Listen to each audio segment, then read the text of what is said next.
What's up, everybody? Welcome back to another episode of Feed the Beast Infinity Evolved Expert Mode. Oh yeah, guys. So we're here in the last millennium because I wanted to show you guys some changes that I have made over here. Yeah, I went ahead and I added in a gas spawner. In fact, I've added in another spawner that's spawning in blaze as well. Yeah, at the end of last episode, we'd gone through quite a few of our blaze rods, and I was like, we need a way to power up Britannia stuff still. So, yeah, I decided to take one of the mini mob souls that we've collected from the Ender IO powered spawner we had set up previously. I think we had like a stack and a half or nearly 2 stacks of mob souls for these blaze. Yeah, I figured we'd take one of those, make another powered spawner, or I guess a stabilized spawner with the maximum upgrades, and hook everything up over here. So yeah, now we got plenty of gas. That one looks funny with the hat. We had plenty of gas coming through. In fact, the last time I took count, we had over 100,000 gas tiers. I think we might be good to turn the gas spawner off. In fact, we should probably do that now. It looks like experience is starting to build up down there, and I don't know if it's just because we're killing too many mobs. We need another vacuum hopper or what the deal is. Yeah, let's turn the gas off. Okay. Yeah, we'll continue to collect wither skeletons. In fact, we could probably turn those guys off until we need the skulls too. I definitely want a lot of blaze rods being collected here. We have those going to a deep storage unit over at our Britannia area. Let's head back to the base though. We'll let that go for a minute. So let's see, here at the base, yeah, oh man, 300,000 gas tiers. I guess I let it go a little bit longer since the last time I checked it. That's a lot. Wither skeleton skulls are up to almost 24,000. We have a lot of those, so we don't have to worry about that. Yeah, so one of the things that I want to show you guys is we had a stockpile of combs. Yeah, we were letting all of those bees make these combs, and I think the last time we looked in here, we had about 80,000 of the regular honeycombs. You can see those are all gone. Now we're slowly working our way through all the stored up combs that we have in here. Let's go downstairs. I'll show you guys what I've done in the bee laboratory to do this. So back here against this wall, it's 7 by 5. That's a lot of these centrifuges. You have that many of these things processing combs. If we click on them, you can see, looks like they're just about finished with all the cyan. Oh no, that one just got another stack. This one's doing some mysterious. That one's doing some regular honeycombs. Yeah. All of these things are just doing various different things. So let's take a look at the back of this thing so you guys can see how I have this set up. So back here on the back of these centrifuges, we have an item conduit, and then we have the, what is this? The Ender Energy Conduit providing power. So yeah, the item conduits here are set to both in and out mode. So yeah, we are inserting on the green channel and we are extracting on the brown channel. So it's inserting combs and it's extracting all the processed items that the combs are making. We have the green channel down here extracting from the slightly larger chest, which is being filled full of all the combs in our system. So that's how those guys are getting filled up.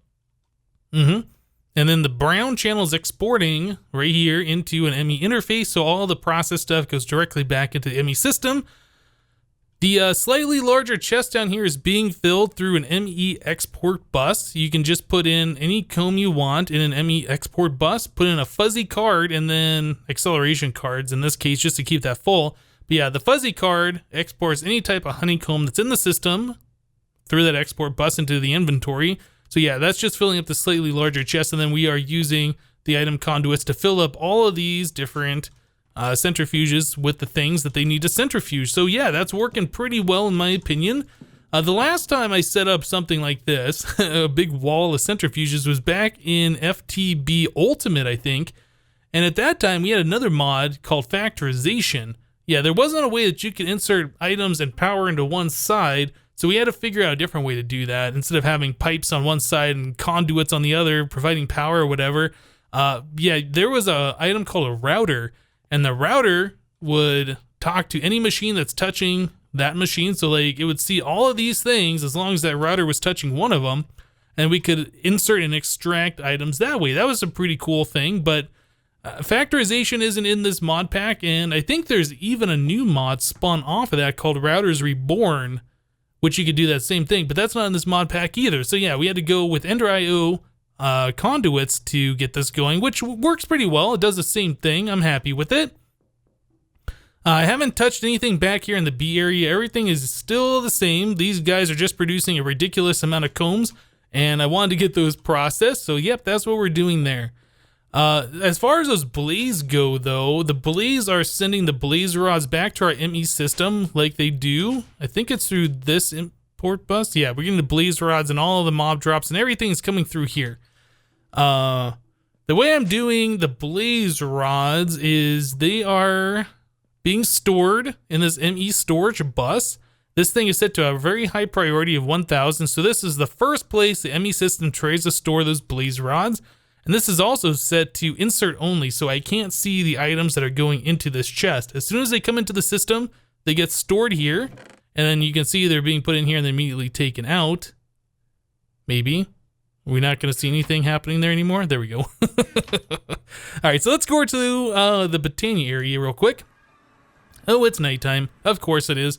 So over here at the Botania area, you can see I have, in fact, mirrored what we already had over here. So yeah, we are doing everything twice as fast. We have twice as many mana pools, all of that stuff. I moved our deep storage unit for our blaze rods that we had over there at the mob spawning area. I moved that over here. And down below, yeah, our ender chest here on the orange channel, we're just extracting all the items that come in here into our deep storage unit. Yeah, at the end of the last episode, after I got everything hooked up and I filled up all these mana pools, I took a look at how many blaze rods we had left, and it said like 4,000. I was like, uh-oh, we had like 30,000 in there before. We're down to 4,000. That's not going to last very much longer. So yeah, I decided to hook up our blaze over there and then have everything automatically sent over here so we can keep this whole area running, no problem, no matter how many pieces of the terra steel we need to make. This should always be fine as long as we have that mob spawner going. Okay. Also, I set up a world anchor here. I was noticing a weird thing, like the droppers would drop a blaze rod and it would be used up immediately by the endo flames, and as long as I was here, everything was fine. As soon as I would, you know, fly away or teleport away or whatever and I came back, I would notice that there would be multiple here.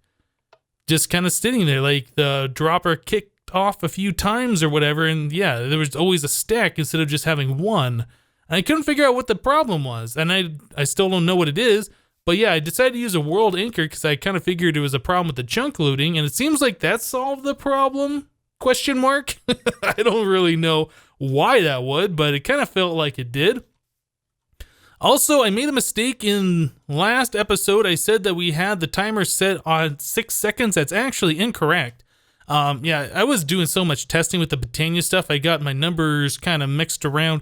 I had tried up to 12 of these endo flames with 1 mana spreader. At 12, you need a 5-second interval. With 10, you need a 6-second. And with 8, like we're currently using right now for each of these, is a 7.5-second interval. So yeah, even with that interval changed, I was still seeing those blaze rod bunch up on just a few of these, actually. It wasn't every single one of them. It wasn't like it was a timer issue. It was just a few of these where I'd see it bunched up. And it was just a really weird thing. But yeah, switching over to that world anchor kind of appears to fix it. I don't know why. So anyway, guys, let's get some other stuff done today. I've been playing around with extra cells. You might have noticed this fluid terminal here a while ago. I've gone around to all of our different drums that we had. We had like all of our sludge and, I don't know, mob essence and all that stuff just in drums in this chest. Well, I've taken those and I've stuck them into this terminal, and I've also made some 64K fluid storage drives, and we have those down here. So yeah, 64K drives, you can see it's only using 5,000 out of 65,000 bytes. It's not very much, right? 7,800 out of 65,000, and we got so many of these that are free. But yeah, all of our fluid that we had is now on our digital storage here. So this is what the fluid terminal looks like. So we can see that we have blood in here, we have sludge and essence and nutrient distillation, which we're probably never going to use again, ICT coolant, only 800 millibuckets of Primal Mana, yeah, pink slime, 1,000 buckets of gelid cryothium. We have those bees that are making the gelid cryothium right now, and each one of those smelts into a quarter of a bucket. So 4 of those makes 1 bucket. Yeah, I smelted down 4,000 of those little pieces of dust after last episode, and I put that all into our system here. Yeah, that's for a future big reactor expansion. Then we got lava and some water. Yeah, we got lots of good stuff in here. All of our fluid storage goes in here. So what's really cool about this, so we can do like a tank, for instance. One of these open block tanks, that's fine. If we click essence, we can put this tank right here and it immediately fills up completely full, the 16 buckets. It's instant, right? We can put that back in there and that fluid goes back into storage. Yeah, that's really cool. It's a fast way to fill that up. So we could do the same thing like if we took a drum, one of these things. Now, I don't know. What do we have a lot of? I guess this jelly cryothium. We can fill that up completely full just by dropping that in there. That's really fast way to fill up one of these things. I like it. But what I'd like to work on today, besides just filling and unfilling barrels like that, I would like to find a way if we can use our fluid terminal here, our fluid storage, to automatically make Primal Mana. That seems like a thing we need. We need Primal Mana for the Draconic, the thing that we've been working off like the last, I don't know, 80 episodes or whatever we're on now. Yeah, we need the Primal Mana to put on to the pulverized, or I guess the mana infused metal. That's what it is. So we need Primal Mana to be put on here. So we need a lot of this Primal Mana. And this stuff is made from like Molten Fairy, Molten Pokefinium, Molten Draconium, and Liquid XP. So there's a couple things I want to see. If we can store fluids in our fluid terminal, and there's also fluid storage buses. So we have, yeah, fluid storage bus. There is, oh, I don't know. There's an annihilation plane, a formation plane. There's lots of different things. I'm kind of curious if we can use like that storage bus and put it on our experience obelisk. If we would see all of this experience as liquid XP in the system, if we could do that, that would be really, really awesome. Yeah, I think I definitely want to check that out. I want to see if there's a way that we can put in the correct amount of the liquids and make all the different like Pokefinium and Fairy and then maybe the Primal Mana. Yeah, there's a few things that I want to check out and see if we can do. These are things that I haven't done before. I've only used like the export bus and the import bus, I believe, for like the fluid transposer, or I guess that would be the magma crucible. Yeah, like this would melt something down. I've imported it into the system, or I guess I've exported into the fluid transposer to transpose into something. But yeah, I've never used like the fluid interface or any of that stuff to try auto crafting, and I would like to see if that's possible. So tell you guys what, let me go ahead and get a few things done here. I'm going to try and set some stuff up and see what we can do, and we'll be right back. Alright guys, so I've been looking at the Extra Cells mod. I made a few items, I was playing around with it, trying to get myself reacquainted with the mod. It's been a little bit of time since I've used Extra Cells 2, and yeah, there was just a few things that I didn't really remember and wanted to find out. So first thing I wanted to find out was our Experience Obelisk able to talk to a fluid storage bus? The answer is yes. So if we come over here to our fluid terminal, we can see we have 56,000 buckets of liquid XP. Yeah, that's a lot. That is a lot. That is how many levels? 920? Yeah, if we remove the Experience Obelisk from here and we come back over to the fluid terminal, we can see that no longer shows up here. So that's pretty cool to know. We have basically infinite storage, like a deep storage unit, I guess, for experience in the liquid XP form. So that's pretty cool. So a thing that I wanted to know, like for instance, if we wanted to make Molten Fairy, yeah, if we click on here, we can see the recipe for this. So we need 8 millibuckets of blood, 16 millibuckets of molten obsidian, and 8 millibuckets of molten ardite. So I was thinking, cool. I was looking through the Extra Cells, the mod here, and I saw there was a ME fluid pattern.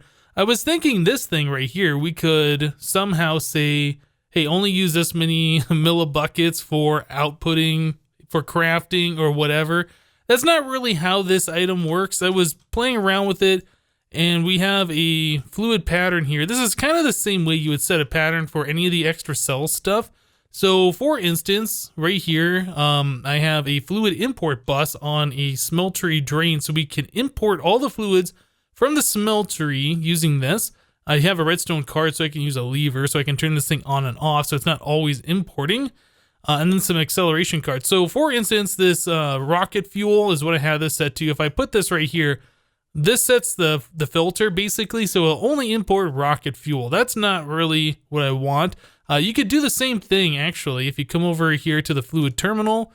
If we empty out our bucket of water and we do rocket fuel, we click on this and we make a bucket of rocket fuel. It's the same exact thing. If we put this right here, yep, that sets the pattern to the rocket fuel. We can click that off to erase it.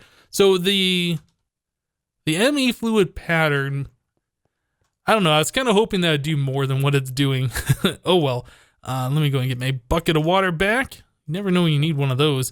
Yeah, so that's not a way that you can set a certain amount to export. And then, yeah, I was trying a few other things. Like I have the ME fluid, what is this thing? The fluid export bus right here on another smeltery drain. So we can put fluid into our smeltery. I was thinking, you know, we could try putting rocket fuel in here, and I wanted to see like how fast this would work. On the tooltip, it says device online, 125 millibuckets per tick. So I thought, cool, I will give this one tick and we'll get 125 millibuckets into the system. Nope, not that simple. In fact, I have this set up all the way to 32 ticks now. This is the repeater from Project Red. By the way, you can set this thing to a lot of ticks, 128 ticks per one repeater. That's pretty awesome.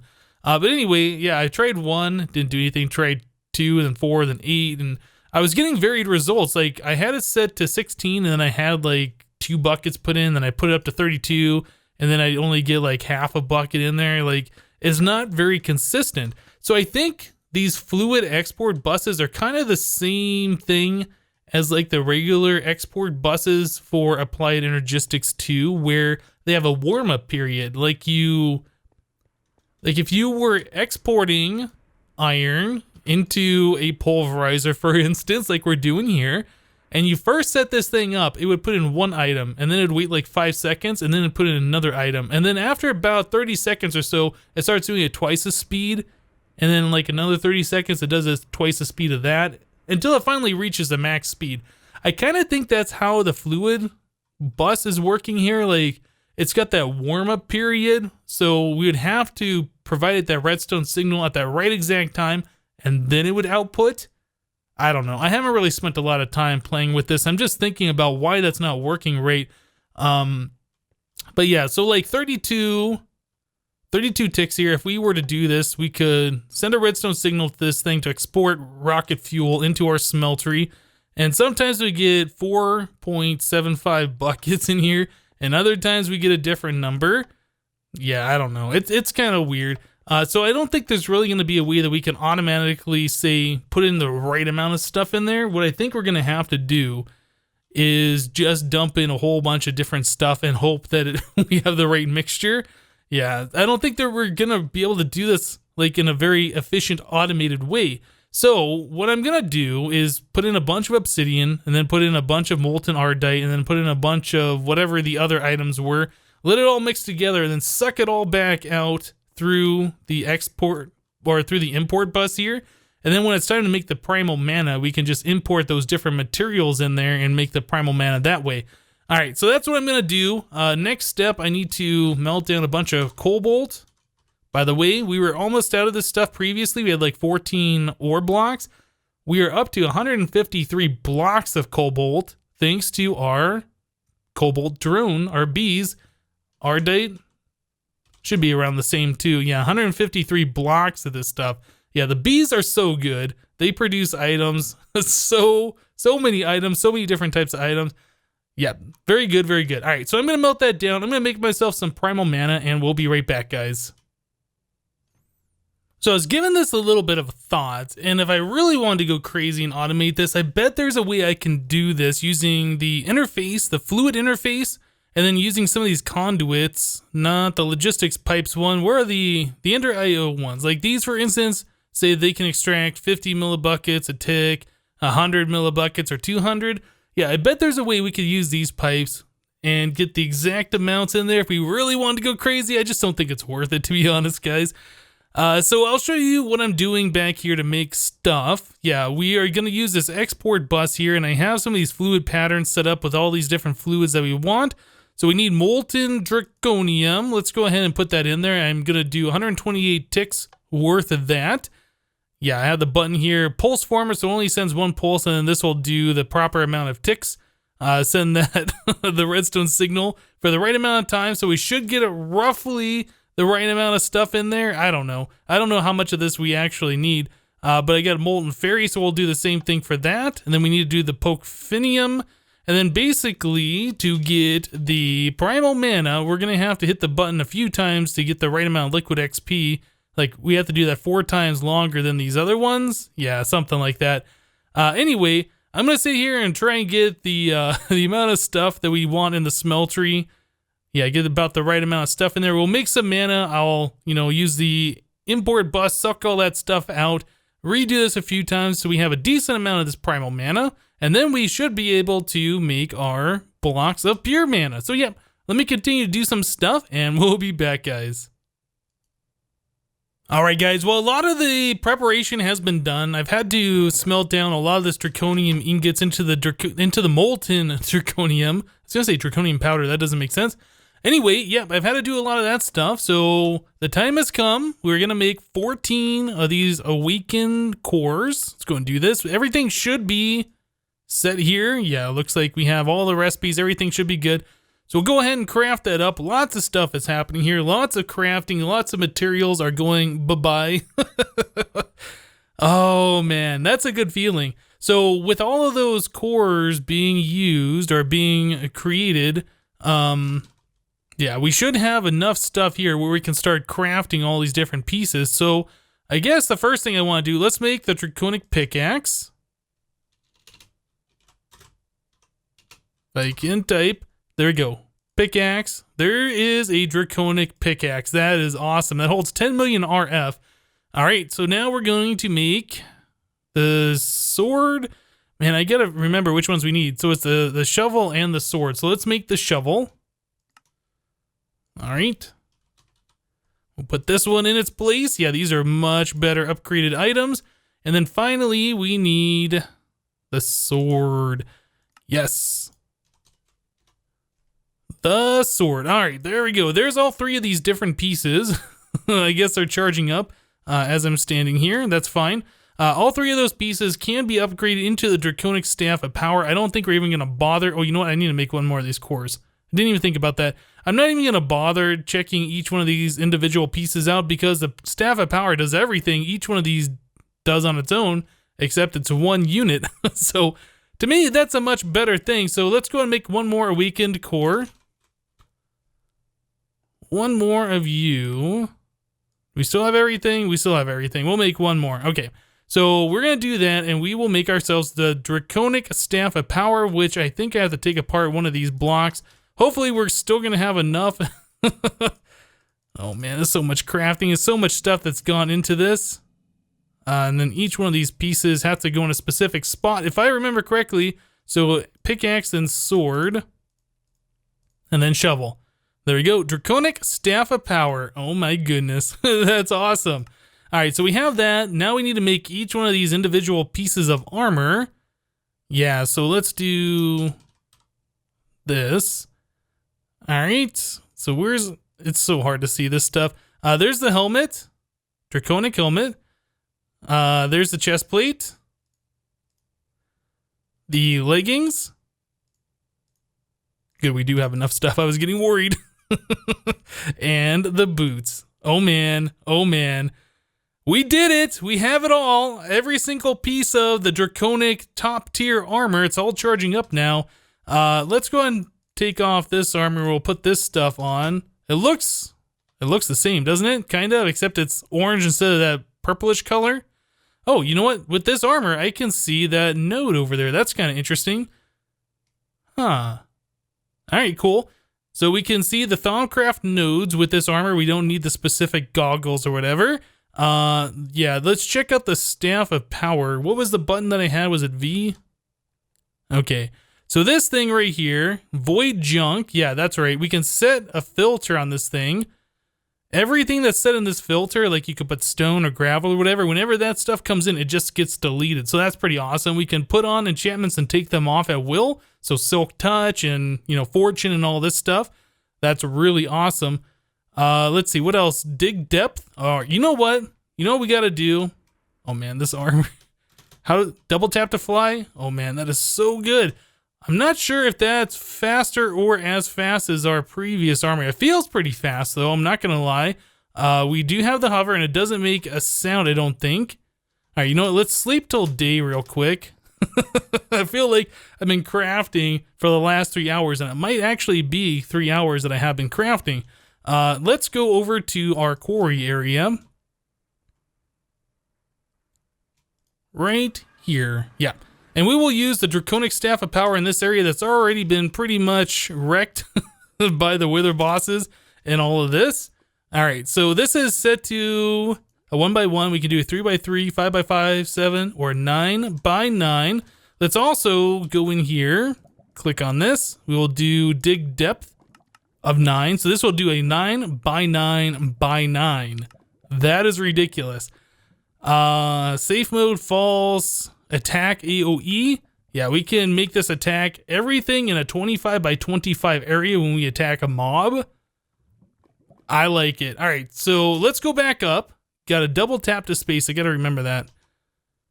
Let's go up here. And this looks like a good spot. So if I break a block, oh man. And we're at bedrock. That is ridiculously awesome. I love this thing so much. Like, I can just run full speed. Look at that. I'm just like destroying the entire world with this thing. This is amazing. That's so good. Oh man. Yeah, I guess I should have said void on the dirt, but you know, whatever. So how does this thing look in my... You know what? Let's get to where it's more light. All right, so what does this thing look like? That looks pretty amazing, actually. That looks ridiculous. Oh, that's so good. Okay, so what I need to do is get all the different enchantments for this armor. Oh, that's right, we jump super high. Yeah, we want to double tap to fly.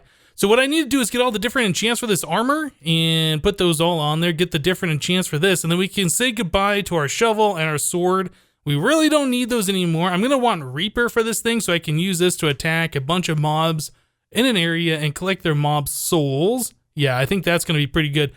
Yeah, we definitely just upgraded to the next level, and this armor will also allow us to go out to the Chaos Guardian Islands and start checking out the Chaos Guardian Dragons. That's going to be pretty awesome. I know that fight's changed since the last time I've done it. I've heard that it's pretty scary. Anyway, we will look at this in a future episode. Let me go ahead and get some enchantments on this armor, and we'll be back, guys. This armor is too good, guys. It is too good. The Draconic Staff of Power, by the way, will break a hive, and you can get the bees out of it. You don't have to use a scoop, so that's one less thing I have to worry about anymore. I think we might be okay on all the different bee hives, though. This does have step assist, so I can go up and down blocks without having to jump anymore, which is pretty good. It does have a jump speed multiplier that's turned on by default. Oh man. That's turned on by default, so I had that high jump. I turned that off. I don't really like jump multipliers. So yeah, you can just go into like your boots, for instance, and then go here, jump multiplier, and you can turn this up or down. I turned that all the way off. Yeah, on the chest plate, there is vertical acceleration. I have this turned all the way on. So when we fly, like we go up and down stupid fast when we're holding shift or space. I'll probably turn that down. That might be a little bit much. That's like the fastest acceleration that we have, though. Maybe 0.7 would probably be a little bit better. I mean, it's still faster than everything else, but it's not like really fast. I don't know. I'll have to play around with that and see what my personal preference is. Man, this armor is ridiculously good. I'm so glad I don't have to deal with the jetpacks or any of that stuff anymore. Our Draconic Staff of Power, if we go into here, inventory, yeah, I put on Soulbound, Reaper 5, Sharpness 5, Looting 3, and we got a space for another book if we want. And like I said, these books you can take off and put back on at will. You don't Wait, what? Why did I have another book here? Oh, I guess that was just a ghost item. Yeah, you can pull them off of your equipment and put them back on at will. You don't have to use an anvil or anything like that. It is so crazy good. So that means with the Draconic Staff of Power, I can switch this from, you know, Silk Touch to Fortune to whatever at any given time. I just have to carry that extra book on me so I can swap those out. So yeah, that's probably something we'll do. But yeah, guys, you know what? I think we're going to go ahead and wrap the episode up here for today. I've had a lot of fun getting to this point. Yeah, this is like the best armor in the game, I believe, at least in the text side of things. There might be, you know, better magical armor for specific tasks or whatever, but I think this might be the top end stuff. I don't know, but man, there is so much left in this mod pack to do, guys. I'm super excited for everything else. We can do the fast sneak walk. Yep, I remember doing this before. That's awesome. But yeah, guys, that's it for today. Thank you guys for watching. Remember to leave a like on this episode if you liked it, and we'll see you. Whoa. We'll see you next time. Thanks for watching, guys. Bye-bye.